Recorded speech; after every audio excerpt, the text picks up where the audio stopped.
Welcome in my YouTube channel. आज हम लोग देखेंगे मैट्रिसेस का लास्ट पार्ट। लास्ट टाइम हमने किया था क्रैमर्स रूल, उसी क्रैमर्स रूल को हम लोग होमोजीनियस में कैसे यूज़ करेंगे वो हम लोग यहाँ पे देखेंगे। तो let's start. Use of differential use of determinants in homogeneous linear equation.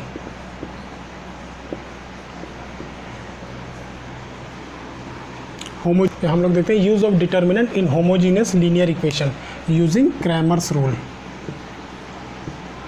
Using Cramer's rule, तो क्रैमर्स रूल में मैं ले लेता हूँ a1x b1y, sorry this is a2y, this is a3z is equal to d1। अब यहाँ पे क्योंकि हम लोग होमोजीनियस ले रहे हैं तो होमोजीनियस में d1 की जगह 0 आएगा। This is a2x, sorry this is b1x, this is b2y, this is b3z is equal to 0, this is c1x, this is c2y and this is c3z is equal to 0।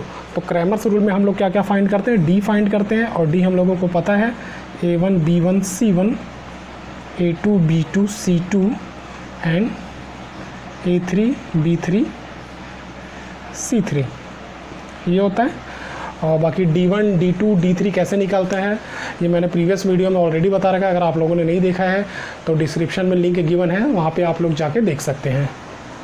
तो this is d1 d2 d3 हम लोग find करेंगे। और यहाँ पे मैं tree बना देता हूँ क्रैमर्स रूल का। सबसे पहले हम लोग d देखेंगे। d क्या होता है, d के दो कंडीशन होते हैं, नॉट इक्वल टू 0 या फिर equal to 0। If not equal to 0 तो इसको हम लोग बोलते हैं unique solution.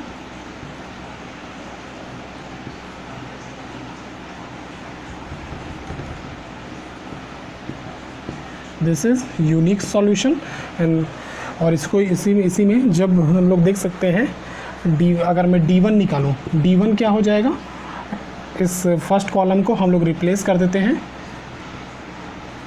d1 d2 d3 जिसकी वैल्यू 0 है, बाकी सेम रहेगा a2 b2 c2, this is a3 b3 c3। तो हम लोग देख सकते हैं जब भी एक कॉलम या एक रो के सारे एलिमेंट्स अगर 0 होते हैं तो उसका डिटर्मिनेंट 0 होता है, तो d1 जो होगा वो 0 हो जाएगा इस केस में। तो अगर हम लोग x अगर निकालते हैं तो क्या हो जाएगा d1 अपॉन d। तो d1 अगर 0 है और d नॉन 0 है तो उस केस में x क्या आएगा 0, सेम x y z तीनों 0 होंगे, तो x y z, और इसको बोला जाता है ट्राइवल सॉल्यूशंस। ठीक है, तो दिस इज ट्राइवल सॉल्यूशंस। और सेकंड केस में when d is equal to 0, तो d इज इक्वल टू 0 के केस में हम लोग फाइंड करते हैं वैसे एक ही केस होता है इसमें, d1 is equal to d2 is equal to d3, तीनों 0 आ जाते हैं, तो इसको बोलते हैं इनफाइनाइट मैनी सॉल्यूशंस। तो दिस इज ट्राइवल सॉल्यूशन। और ट्राइवल सॉल्यूशन को छोड़ के बाकी जितने भी सॉल्यूशंस आते हैं उनको बोला जाता है नॉन ट्राइवल सॉल्यूशन। तो this will be non trivial solutions. तो this is the use of determinants in homogeneous using Cramer's rule. Next हम लोग देखेंगे यूज ऑफ डिटर्मिनेंट इन और नॉन होमोजीनियस, सॉरी इसको नहीं मिटाना था मेरे को। अब हम लोग देखेंगे यूजिंग मैट्रिक्स मेथड, जो कि आप लोगों के सिलेबस में है। पहले हम लोग देखेंगे this is for non homogeneous. Non homogeneous के केस में क्या होगा, this is a3z is equal to d1, this is b3z is equal to d2, this is e3z is equal to d3। तो इस केस में हम लोग देखते हैं, हम लोग 3 मैट्रिक्स बनाते हैं। दिस इज सबसे पहले मैट्रिक्स है, ये होगा a1 a2 a3, this is b1 b2 b3, this is c1 c2 c3। दूसरा मैट्रिक्स होगा b जो कि होगा कांस्टेंट का, this is d1 d2 d3, और जो तीसरा कांस्टेंट होगा x वो होगा वेरिएबल्स का, और वेरिएबल्स यहाँ पे क्या क्या है x y एंड z। तो matrix method, this is using matrix method. लोग मैट्रिक्स मेथड से यहाँ पे तीनों वेरिएबल्स की वैल्यू कैसे फाइंड करेंगे वो हम लोग यहाँ देखेंगे। इसको हम लोग लिखते हैं ax is equal to B, और x इज इक्वल टू क्या हो जाएगा a इनवर्स बी। तो यहाँ पे हम लोग यूज़ करेंगे ए इन्वर्स निकालेंगे। ये एक मैट्रिक्स है, इस मैट्रिक्स से ए इन्वर्स निकालेंगे, और ए इन्वर्स कैसे निकाला जाता है ये मैं ऑलरेडी बता चुका हूँ। और वहाँ से फिर x की वैल्यू पुट करेंगे, ए इन्वर्स की वैल्यू पुट करेंगे और b की वैल्यू पुट करेंगे। इन्वर्स a और b को मल्टीप्लाई करेंगे और जो भी आएगा उसको x y z के साथ इक्वेट करेंगे, तो यहाँ पे हमारा फाइनल आंसर आ जाएगा। तो यहाँ पे हम लोग अभी मैट्रिक्स मेथड में ट्री देखेंगे, ट्री बना के कि जब डिटर्मिनेंट ऑफ ए 0 होगा तो क्या होगा, 0 नहीं होगा तो क्या होगा। पहले इसको नोट कर लीजिए आप लोग।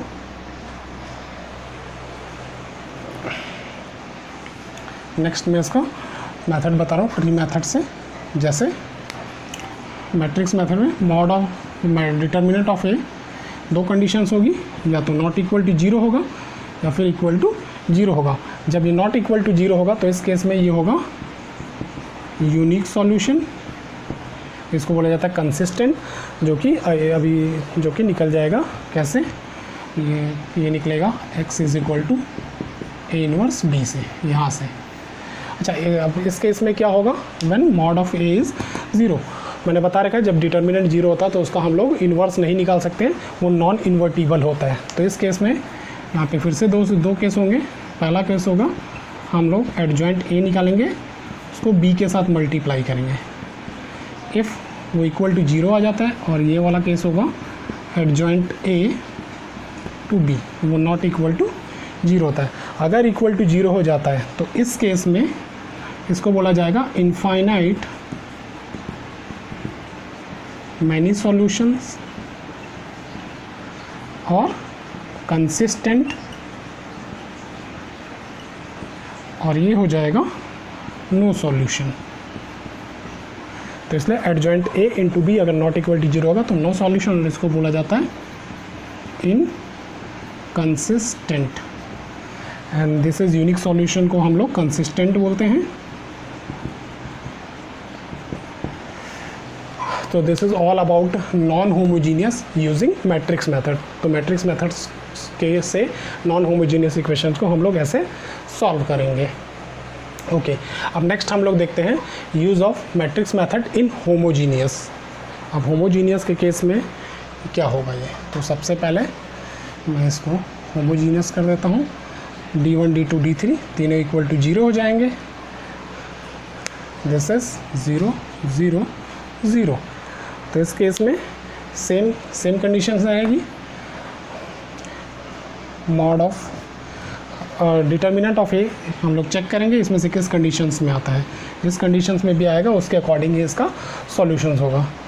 देखिए ए इनवर्स तो हम लोग निकाल सकते हैं अगर if determinant of A is not equal to 0, लेकिन अगर इक्वल टू 0 हो गया तो हम लोगों को क्या निकालना पड़ेगा, एडजॉइंट ऑफ ए, जो कि ईजिली यहाँ से निकल जाएगा।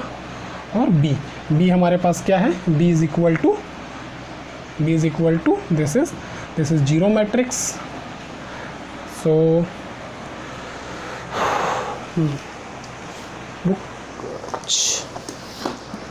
पॉज कर दो, पंखा चला।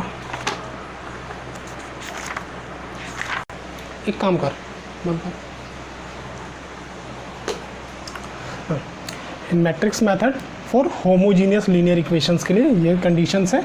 और यहाँ पे this will be equal to not equal to 0, J equal to 0 नहीं होगा, लेकिन जो बी होगा वो इस केस में क्या हो जाएगा, 0 हो जाएगा। This is 0 0।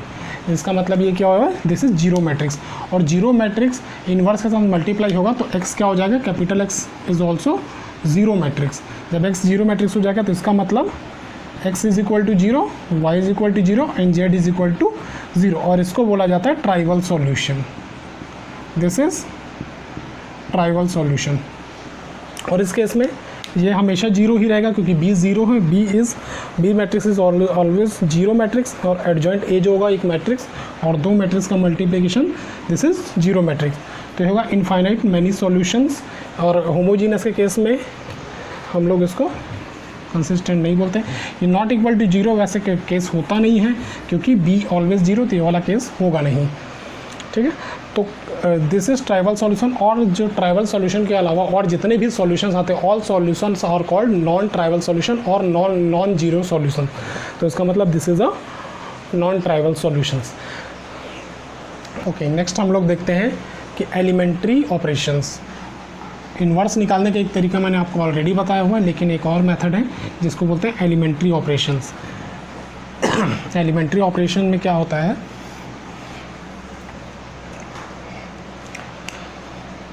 This is elementary operation. Elementary operation में हम लोग फाइंड करते हैं इन्वर्स किसी मैट्रिक्स का।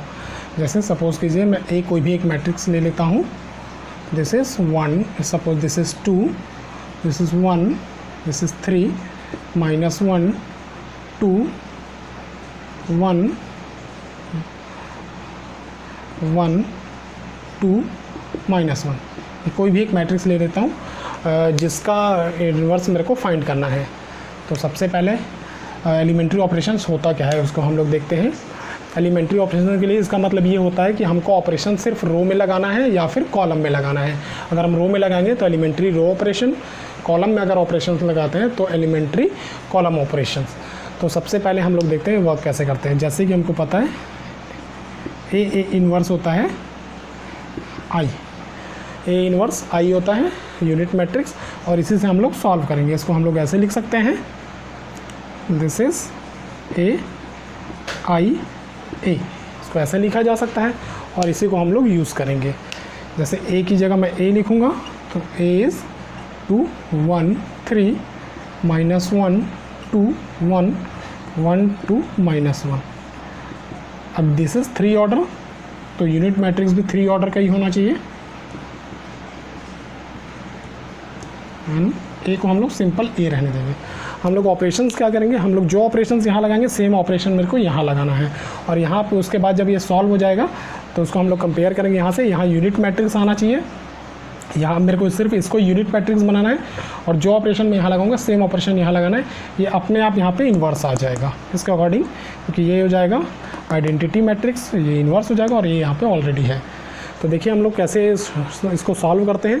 तो सबसे पहले ये जो वाला जो एलिमेंट है, किसी भी यूनिट मैट्रिक्स को हमें पहला एलिमेंट 1, तो इसको मेरे को 1 बनाना है, इसको 1 बनाना है और इसको 1 बनाना है। मेरा सबसे पहला काम ये है। तो मैं सबसे पहले इसको 1 बनाऊंगा। तो इसको 1 कैसे बनाया जा सकता है, 1 बहुत ईजी है, this is R1 plus R2। मैं इन दोनों को ऐड कर देता हूँ, क्योंकि मैं एलिमेंट्री रो ऑपरेशंस कर रहा हूँ, तो इसलिए सारे ऑपरेशंस में रो में यूज़ करूँगा। तो it will be 2 plus this will 1, this will B 3 and this will B 4, rest will be same, this is -1, 1, 2, 2, 1, -1। अब जो ऑपरेशन मैंने यहाँ पे लगाया है इस साइड, सेम ऑपरेशन मुझे यहाँ पे करना है। तो it will be 1, 1, 0, this is 0, 1, 0, this is 0, 0, 1 to A। Now ये 1 हो गया। अब मुझे इसको 0 करना है और इसको 0 करना है। तो सबसे पहले इसको मैं क्या करूँगा, ऑपरेशन में लगाता हूँ R2 प्लस R1, और R3 में ऑपरेशन क्या लगाऊंगा मैं, R3 माइनस R1। हम लोग मैक्सिमम हम लोग 2 बार ऑपरेशन लगा सकते हैं। ऑपरेशन 2 बार क्यों, क्योंकि number of operation is equal to n-1 and n is order of matrix. यहाँ पे 3 ऑर्डर का मैट्रिक्स है, तो 3-1 इसका मतलब हम लोग मैक्सिमम 2 टाइम्स ऑपरेशन यूज़ कर सकते हैं। नाउ सॉल्व करेंगे, तो इसको इससे ऐड किया है तो ये तो सेम रहेगा, 1, 3, 4, ये हो जाएगा 0।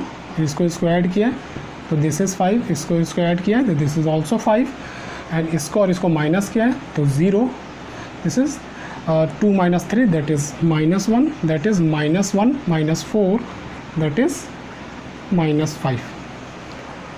नेक्स्ट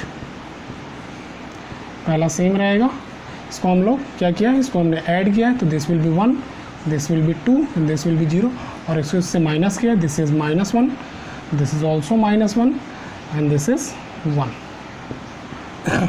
नेक्स्ट ये हो गया। अब मुझे इसको मुझे 1 बनाना है।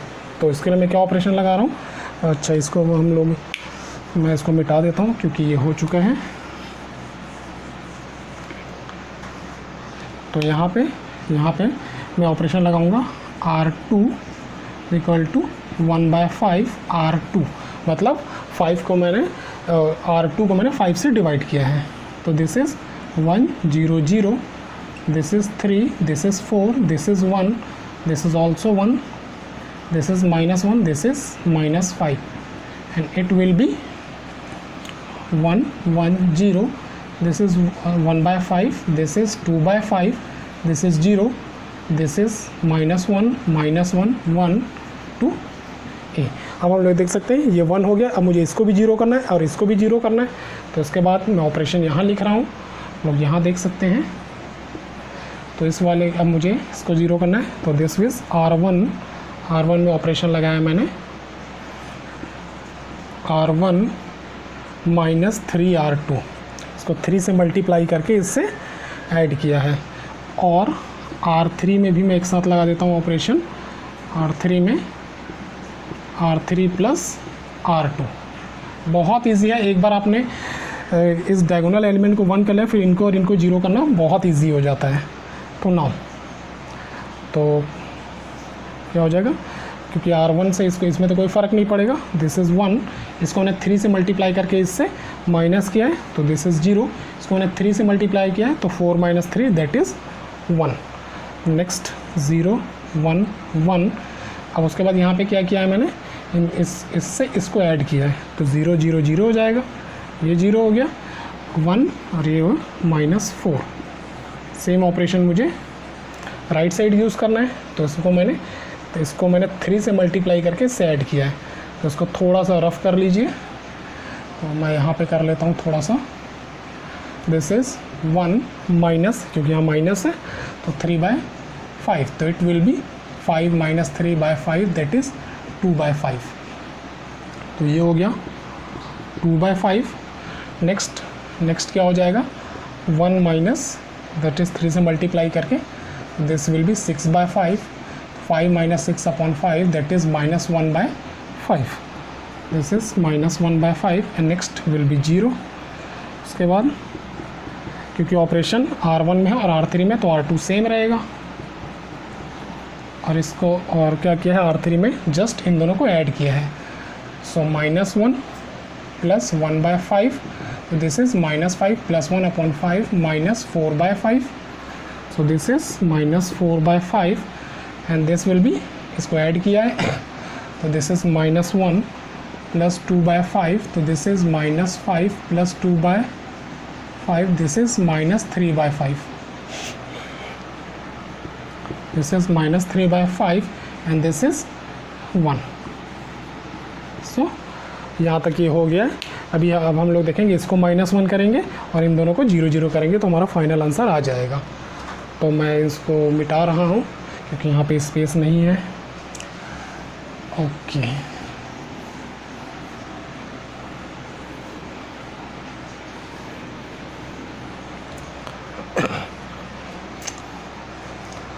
तो देख सकते हैं, अब मैं इसको -4 करूँगा, तो मैं इसको -4 करने का सबसे इजी तरीका है, R3 में -1/4 कर दूँ मैं R3 में, तो ये 1 हो जाएगा, this is 1 0 0 0 1 0, this is 1 1, sorry this is 1। Same operation यहाँ करेंगे, तो ऊपर के 2 रो में कोई फ़र्क नहीं पड़ेगा, 1/5 2/5 0। यहाँ पे क्या क्या है, -4, तो माइनस माइनस कैंसिल होके this will be 1/5 and this will be 3/20 and this is -1/4 to a। अब ये 1 हो गया, अब इसको 0 करना है, इसको 0 करना है। अब यहाँ पे बहुत इजी है, देखिए R1 में क्या ऑपरेशन है, R1 माइनस R3, और R2 में क्या ऑपरेशन है, R2 माइनस R3, क्योंकि यहाँ से इसको माइनस किया है